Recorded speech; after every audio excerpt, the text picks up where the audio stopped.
안녕하세요. 승리하는 삶 가족 여러분. 오늘은 6월 29일입니다. 저희들 승리하는 삶 말씀을 시작해 보도록 하겠습니다. 저희들 16장 말씀을 마무리하는 시기입니다. 이 16장 말씀을 잘 마무리하고 이번 주 새로운 7월달 교재로 17장 예수님의 기도 부분을 저희들 살펴보도록 하겠습니다. 특히 이번 주에 시작하는 예수님의 기도 부분은 우리도 이 말씀을 전하면서 우리의 제자들에게, 우리의 자녀들에게 예수님의 기도로 축복할 수 있고 또 격려할 수 있고 그들의 미래를 성령님께 맡기는 그런 기도를 함께 나누는 한 주 되었으면 합니다. 저희 승리하는 삶은 여러분들 아시다시피 발행이신 박유일 목사님의 구속사로 조망한 성경 연속 강해집 요한복음 3권을 통해서 편집이 되어 있습니다. 이 부분에 대해서 더 깊이 있게 연구를 원하시는 분은 이 책을 통해서 연구를 해주시고, 혹시 궁금하시고 어려운 부분 있으면은 저희들 카페에 Q&A란에 질문을 올려주시면 저희들이 성실히 답변하도록 노력하겠습니다. 밴드를 이용하시는 분들에게는 양해의 말씀 드리는 것은 밴드가 좀 많은 대답을 짓기에는 좀 제약이 있어서 컴퓨터 베이스로 하는 카페에 질문을 올려주시면, 카페에 간단하게 스마트폰으로 올려주시면 저희들이 컴퓨터 베이스에서 좀 더 자유롭게 더 다양한 자료를 가지고 대답을 드릴 수 있을 것 같습니다. 그래서 카페 Q&A란에 다른 코너에 올리시면은 알람 설정이 안 돼 있어서 저희들이 이제 그 캐치하기가 좀 어려움이 있습니다. 그래서 Q&A란에 저희들 알람 설정이 돼 있으니까 그곳에 질문을 올려주시길 부탁드리겠습니다. 오늘 본문을 들어가도록 하겠습니다. 오늘 본문 말씀은 요한복음 16장 16절에서 24절, 구하라 그리하면 너희 기쁨이 충만하리라입니다. 말씀을 보도록 하겠습니다. 조금 있으면 너희가 나를 보지 못하겠고 또 조금 있으면 나를 보리라 하시니, 제자들 중에 서로 말하되 우리에게 말씀하신 바 조금 있으면 나를 보지 못하겠고 또 조금 있으면 나를 보리라 하시며 또 내가 아버지께로 가미라 하신 것이 무슨 말씀이냐 하고. 자, 이게 무슨 말씀이죠? 우리들은 이미 잘 알고 있죠. 조금 있으면 예수님께서 십자가상에서 죽으세요. 하지만 조금 있으면 어떻게 되세요? 무덤에서 부활하셔서 우리에게 부활의 영광을 안기세요. 그리고 승천하셔서 올라가시죠. 자, 또 말하되 조금 있으면 하신 말이 무슨 말이냐, 무엇을 말씀하시는지 알지 못하겠노라고는. 하지만 제자들은 여전히 아직은 잘 몰라요. 예수님께서 그래서 더 확실하게 얘기를 해주십니다. 예수께서 그 묻고자 함을 하시고 이르시되 내 말이 조금 있으면 나를 보지 못하겠고 또 조금 있으면 나를 보리라 하므로 서로 문의하느냐, 이것이 잘 이해가 안 되느냐? 그러나 너희들이 어떤 경우를, 어떤 상황에 어떤 이해를 갖게 되느냐? 내가 진실로 진실로 너희에게 이르노니 너희는 곡하고 애통하겠으나, 예수님이 죽으시는 그 모습을 보고 곡하고 애통하겠으나 세상은 기뻐하리라. 예수님들의 대적들은 기뻐하리라. 이 상황이 너희들이 당하게 될 상황이다. 그러나 너희는 근심하겠으나 그 근심이 어떻게 된다? 도리어 기쁨이 되리라. 왜? 예수님의 부활의 형상을 우리가 맞이하게 되고 그 부활의 은혜에 기쁨에 참여하게 되기 때문입니다. 그래서 이것을 무엇처럼 예수님이 설명해 주셨냐면, 여자가 해산하게 되면 그때가 이르렀으므로 근심하나, 겁나죠, 아프죠. 그러나 아기를 낳으면 세상에 사람 난 기쁨으로 말미암아 그 고통을 다시 기억하지 아니하느니라.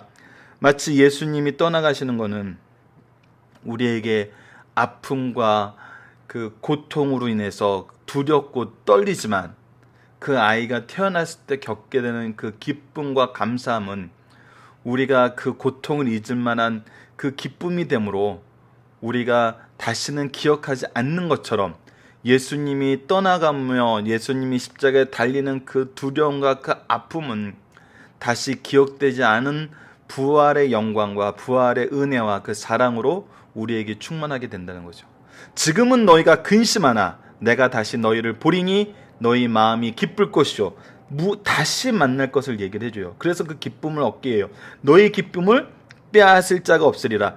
예수님께서 이미 아버지께서 나에게 보낸 이는 하나도 빼앗김이 없으리라고 얘기하고 모두에게 영생이 있다고 얘기했어요. 그래서 우리에게 이 약속을 다시 한번 선언해 주시는 거예요. 아버지께 받은 그 계명이고 아버지께 받은 그 능력이거든요. 그 날에는 너희가 아무것도 내게 묻지 아니하리라. 분명히 보게 되니까 더 이상 궁금하지 않은 거예요. 내가 진실로 진실로 너희에게 이르노니 너희가 무엇이든지 아버지께 구하는 것을 내 이름으로 주시리라.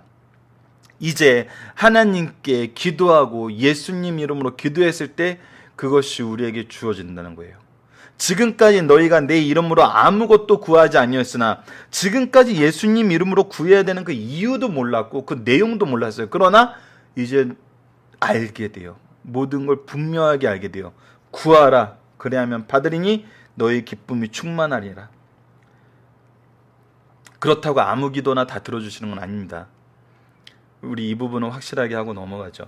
예수님께서 분명히 지금 설명해 주게 있는 게 뭐냐면, 예수님은 하나님의 뜻대로 하나님의 말씀과 하나님의 행동과 하나님의 계획대로 구속을 이루셨어요. 그래서 하나님과 아들이 하나 되며 하나님의 영광이 아들의 영광이 되었어요. 그래서 육체를 입고 이 구원의 계획을 이루신 예수님께서 누구를 보내요? 우리를 보내요. 우리는 누구를 통해서 이 일을 해내요? 예수 그리스도의 은혜를 힘입어 성령의 도우심으로 이 일을 해내요. 그래서 우리가 이 일을 할 때 예수님이 얘기하셨던 모든 것, 예수님이 구하셨던 것은 하나님이 다 들어주셨던 것처럼 지금 우리가 5장에서 11장까지, 12장까지, 11장까지 내용을 통해서 확인한 거죠. 나사로의 부활까지 이르러서 예수님이 구하시면 하나님이 다 들어주셨어요. 하나님의 뜻과 일치된 그 모든 일들을 이제 우리가 뭐 하게 돼요? 예수 그리스도의 명령에 따라서 예수 그리스도의 말씀을 우리가 실천해요. 그때 우리에게 필요한 모든 것은 아버지께 구하며 예수님 이름으로 구할 때 다 주신다는 거예요. 이 언약의 말씀이 생명력 있고 능력 있다는 것이 우리가 지금 현재도 경험하고 있잖아요.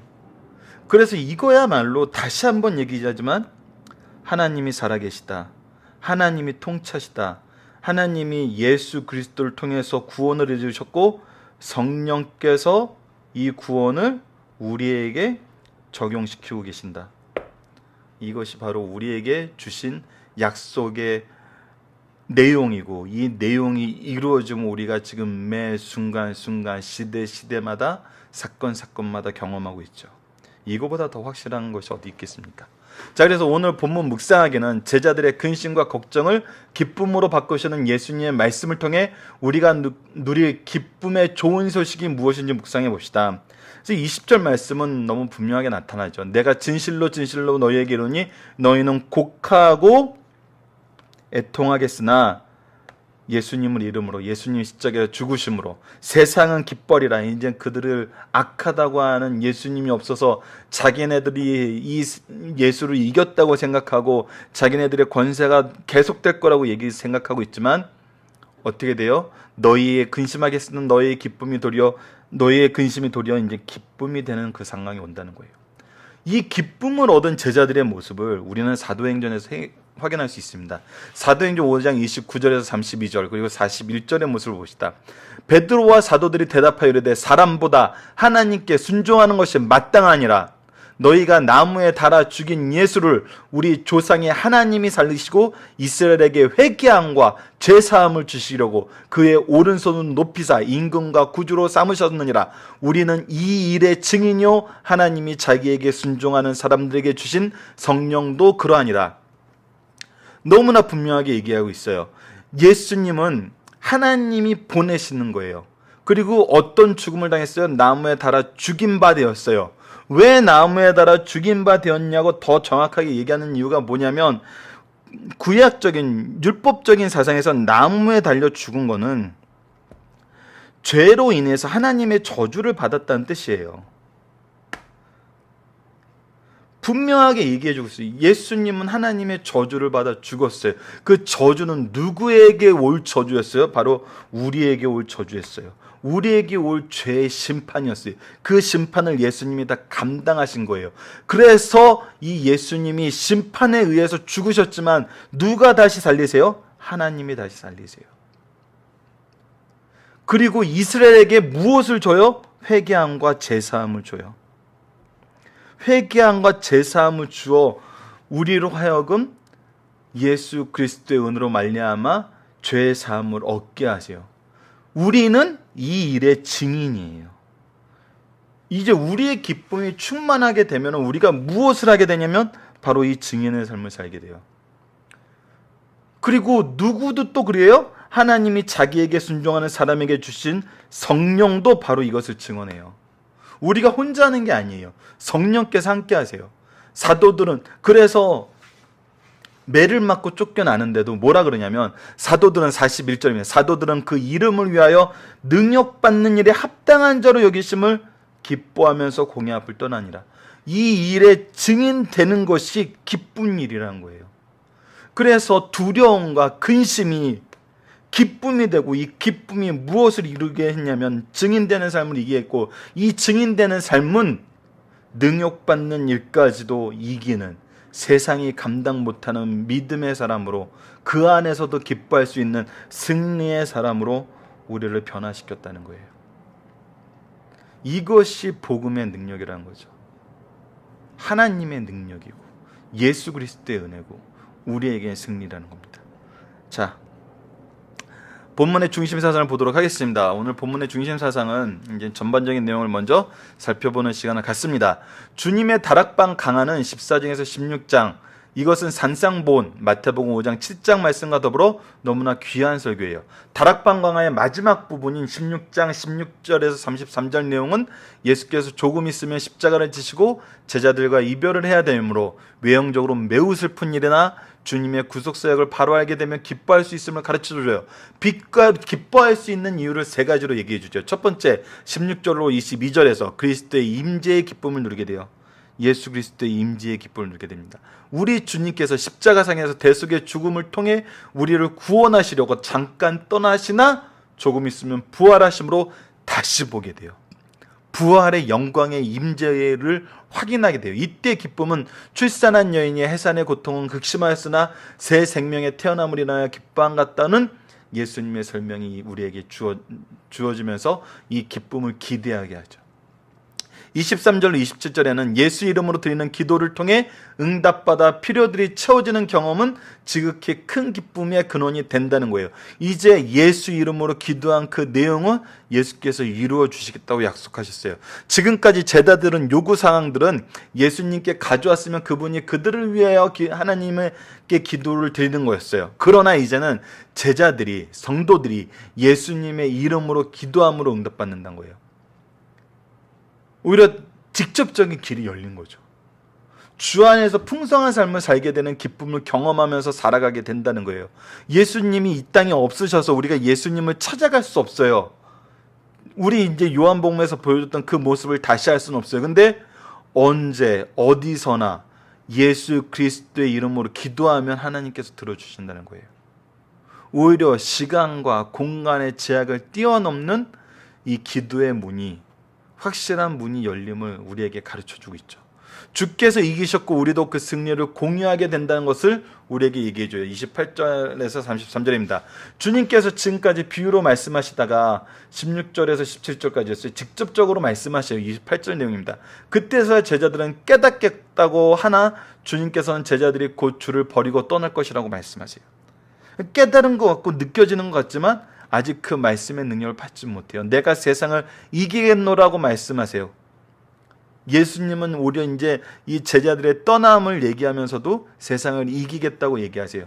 오직 예수님만이 승리하신다는 거예요. 종말에 가서 부르게 될 승리의 노래도 우리가 이겼다가 아니라 주님께서 이기셨다는 거예요. 주님께서 이기셔서 우리의 조건과 내용과 그 권능에 상관없이 우리가 이 승리를 의지하는 거예요. 이 승리를 소유하는 거예요. 이 승리 안에 거하는 거거든요. 그리고 그 승리는 은혜를 우리가 공유하게 된다는 거예요. 승리의 은혜를 공유하게 돼요. 승리 안에서 예수 그리스도의 부활의 은혜를 공유하게 되는 거죠. 이 기쁨을 제자들과 우리에게 주심을 깨닫고 경험하게 될 때 그 경험, 그 기쁨은 끝이 없다는 거예요. 이것이 하나님의 살아계심의 증거예요. 예수 그리스도의 구원의 역사가, 그 기도의 응답이, 우리를 승리하고 은혜 가운데 거하시는 이 역사가 여전히 우리 삶에 드러나잖아요. 너무나 많이.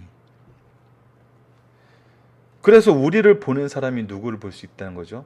바로 예수 그리스도의 구원의 은혜와 하나님의 통치를 볼 수 있다는 거죠. 성령의 도우심과 함께.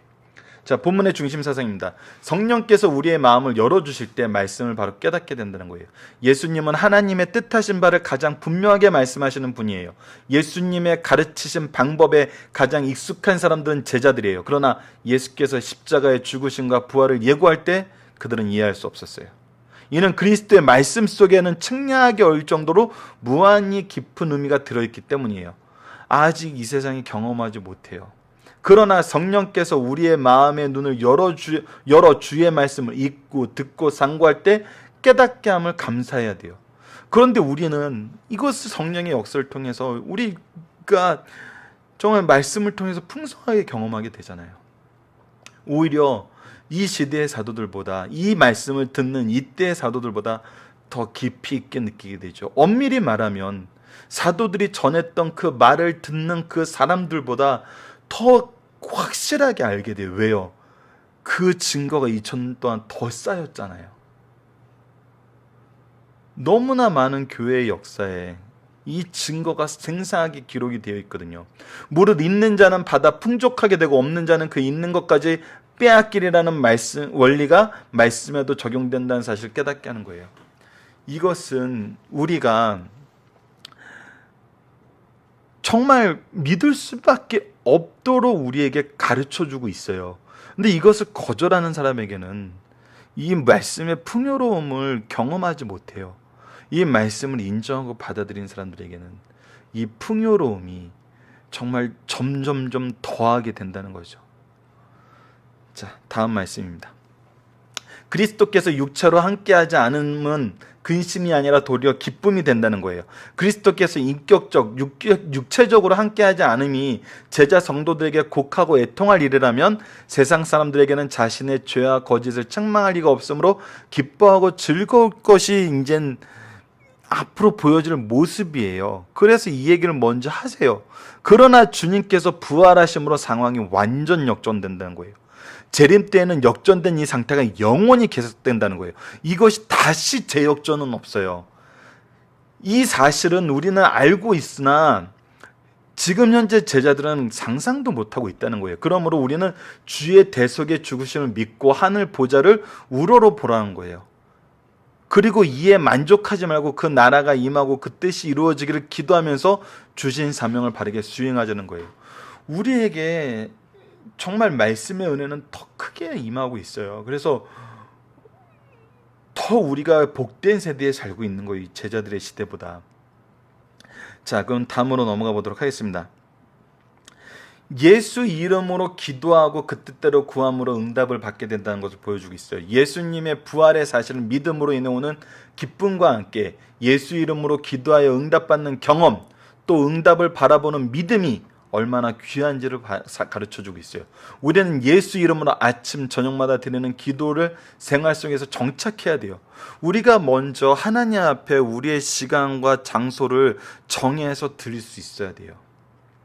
그 습관을 잘 지키면 우리 모두는 의무를 이행할 수 있는 힘을, 어려움 속에서 위로를, 혼란 속에서 나아갈 방향을, 병중에서 소망을, 죽을 때 의지가 되는 것을 발견하게 돼요. 이 말씀을 우리가 잘 이해해야 돼요. 우리가 이 의무를 실행하지 않는다고 해서 구원이 없는 건 아니에요. 하지만 우리가 너무나 더 힘들게 살게 된다는 거예요. 이 힘들게 살게 된다는 이 의미가 이 세상적으로 해석될 수 있어서 너무 조심스러워요. 그래서 이 부분에 대해서 좀 더 세련되게 이 신학적으로 이렇게 설명해 드릴 수 있어야 되는데 그 부분이 아직 부족해요. 그런데 정말 이것을 이때는 이 표현이 맞아요. 경험해 보면 맛이 다르죠. 우리가 아침에 기도할 때, 저녁마다 그 교훈을 묵상할 때, 우리의 삶 중간중간에 역사하신 하나님을 발견할 때, 그리고 기대할 때, 그 기대로 확인할 때, 여러분 그 감동과 감격은 맛본 사람만 알죠. 이거는 또 다른 이 삶 속에 정말 은혜거든요.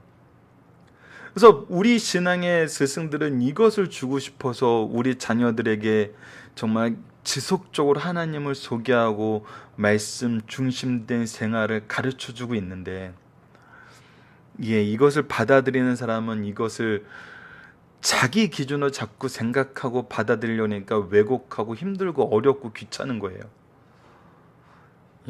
그러나 이 삶은 확실하게 달라요.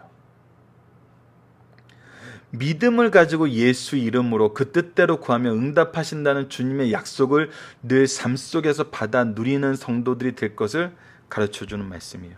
이것을 받아 누리게 된다는 거예요. 이 기쁨 안에서 우리가 정말 감당하지 못할 은혜의 충만함을 보게 된다는 거거든요. 이것을 같이 누리는 승리의 삶 가족 여러분들 되었으면 합니다. 자, 오늘도 말씀을 기초로 기도하기를 통해서 마치겠습니다. 하나님, 우리의 의문과 두려움을 모두 이기게 하시고 기쁨의 소식, 능력의 소식, 부활의 역사를 다시 한번 기대하며 말씀을 상고하게 하심을 감사합니다. 이 모든 것을 밝게 하는 은혜의 시대에 살게 하심을 감사합니다. 복음이 우리의 삶에 이렇듯 가까이 살아 능력 있게 역사하심을 확인하게 하심을 감사합니다. 언제나 변치 않는 주님의 사랑에 감사드립니다. 예수님 이름으로 기도합니다. 아멘.